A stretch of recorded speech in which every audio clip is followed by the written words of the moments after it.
Hey, Tony Vlaho is here, Chief Marketing Officer of Execunet, and it's my pleasure to be speaking today with Scott Anthony. Hey, Scott. Hey, Tony. How are you? Good, thank you. And Scott, of course, is Managing Partner at Innosight. He's been dubbed Dr. Disruption by Business Week, and he's an author and consultant as well, and his new book is called First Mile. Wonderful. So, first off, Scott, from any time in your life, what tough choices have you made that now guide or influence how you make new tough decisions? Well, I think one example of this is what led me to move out to Singapore. So in 2009, the person who headed up our operations in Singapore called us up and said, I've gotten this once-in-a-lifetime opportunity to go head up the innovation operations within LG. Fantastic opportunity. So we're looking at this and we're trying to decide what to do. I'm a father of 2 young children at the time, and looking at this and saying, well, what if we picked up our lives and moved out to Singapore?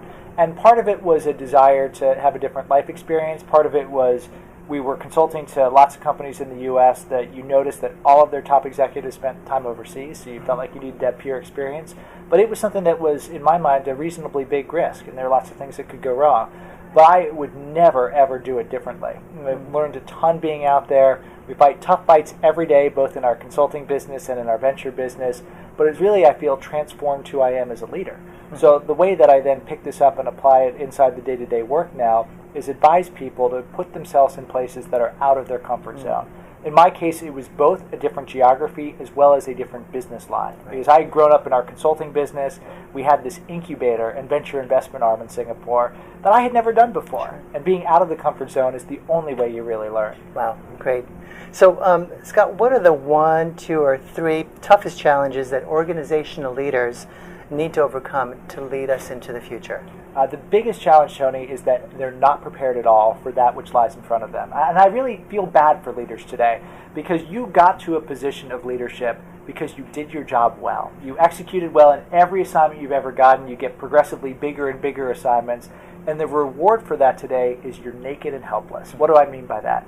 When somebody is working on something that's in your core business, you know all the tricks, you know the questions to ask, you did their job beforehand. You know when they're bluffing, you really can go and lead them in the right way. But that's a decreasing part of a leader's job today. A leader increasingly has to invent the future, has to go into new markets, has to go into new businesses, and nobody knows what the right answer is. So instead of saying, I got you made a mistake, they got to say, I'm going to help you come up with the experiment and test and learn and iterate in different ways. It is a completely different set of muscles. The leader has to go from being the decision maker to the guider, and that is a big transformation for most leaders. Wow, fantastic. So what are your 1 or 2 biggest lessons, Scott, learned that might help other leaders as they face similar challenges? So I think something that I've learned without question for anything that we've done with a big company, with a startup company, is that there is no such thing as a perfect idea. People try to find it. They work like crazy. They analyze like crazy. They think like crazy to come up with something that does not exist. I really am a believer in the Edison line, genius is 1% inspiration, 99% perspiration.